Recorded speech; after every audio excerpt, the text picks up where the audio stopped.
Ang daming labahan. Hello guys. Kumusta kayo? Ito naman ako at samahan niyo ako maglaba. Hiwalay kung hiwalay. Hiwalay kung hiwalay.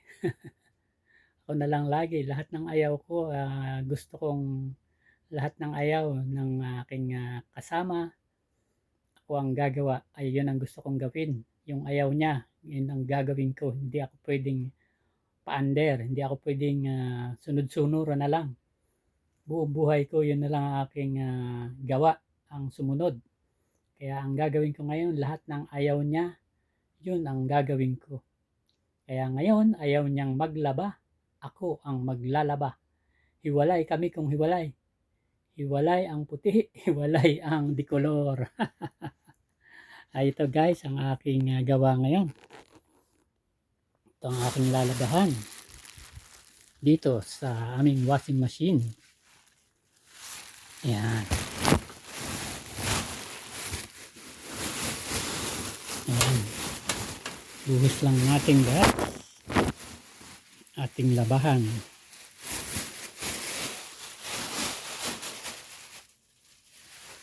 Ito.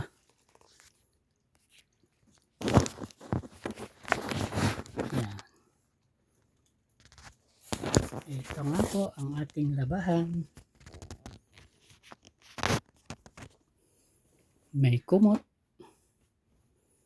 Isang kumot lang guys ang isasama nyo na medyo maliit at manipis para hindi mag-overload ang ating washing machine. Ayan.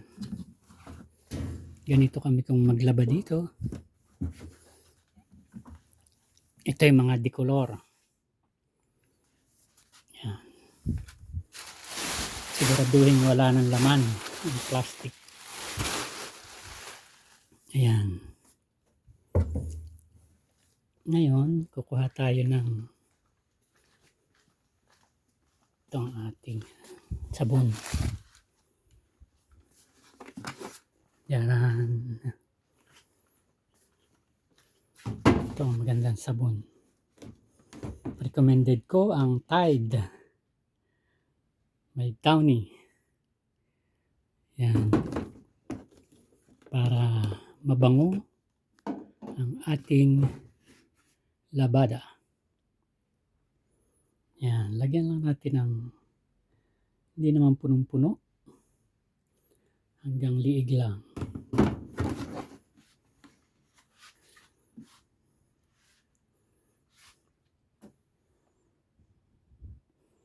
Yan. Kung hindi masela ng inyong labada, pwedeng ibuhos nyo na lang. Kung masela naman, dapat may tubig. Hahaluan nyo ng kaunting tubig. At kung talagang marumi o may mancha, gagamitan ng Clorox or Sunrox. Pero wala namang marumi dito. Walang mancha, okay na yon. Ngayon, kung mapapansin niyo ito madumi, dapat ito nililinis muna natin.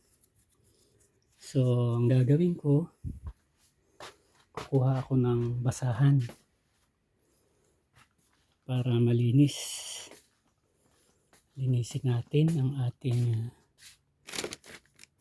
kung wala kayong makuhang basahan, pwede na yung mga gamit na mask.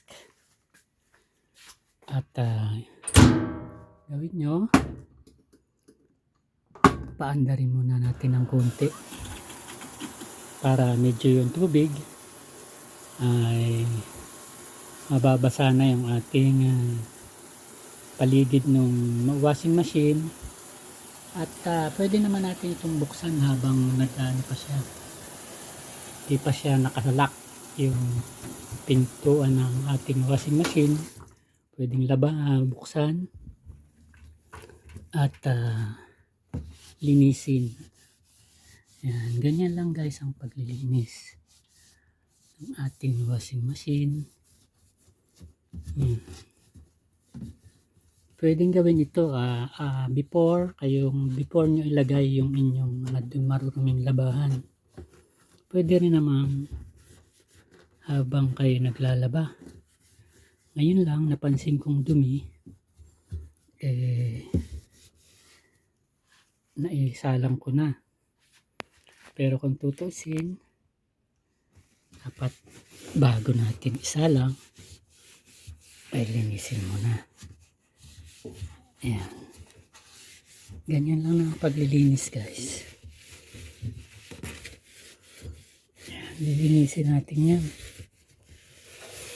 Kasi sasama sa ating labahan yan kapag marumi. Linisin nyo yung paligid na yan. Ayan. Basain nyo muna para lumambot. Pag lumambot na yan, lalo na kung mga puti ang inyong lalabhan, dapat bago kayo maglaba, linisin muna ito. Paligid na yan. Kasi dumudumi yung labahan dahil dyan. Yan, makikita nyo yan. Yan. Di lang labas ang nililinis, pati loob at yung mga gilid.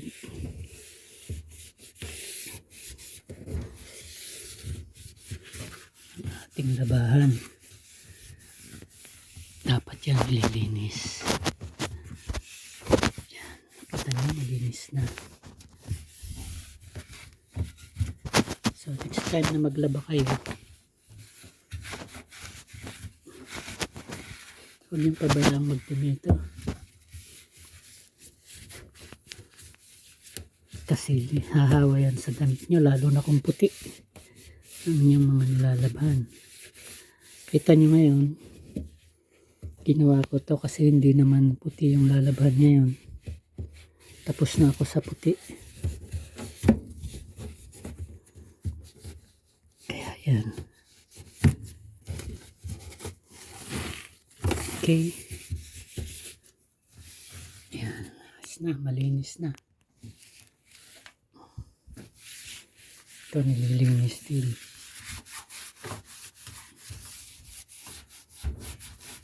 Ako lang naman ang gumamit nitong mask na to. Kaya alam kong isang gamit lang to, malinis pa rin. Recycling ba.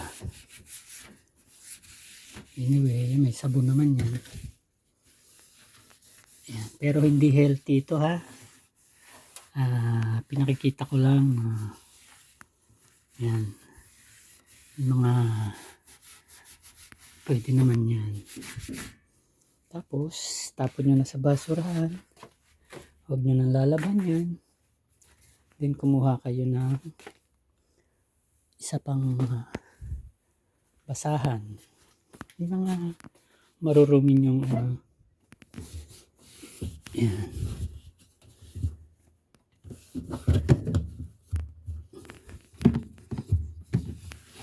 Yan. Yung mga decolor.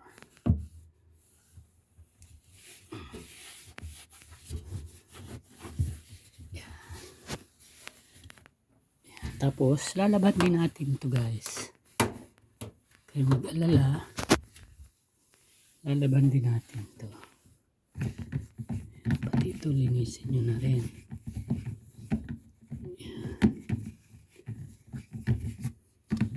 Ganyan na paglilinis guys. May sabon yan. Sabunan nyo para madali yung mga dumi. Kasi dumudumi yan.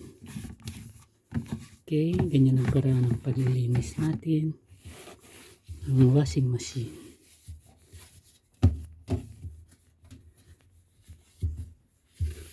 Ang tatak nito yung Maytag.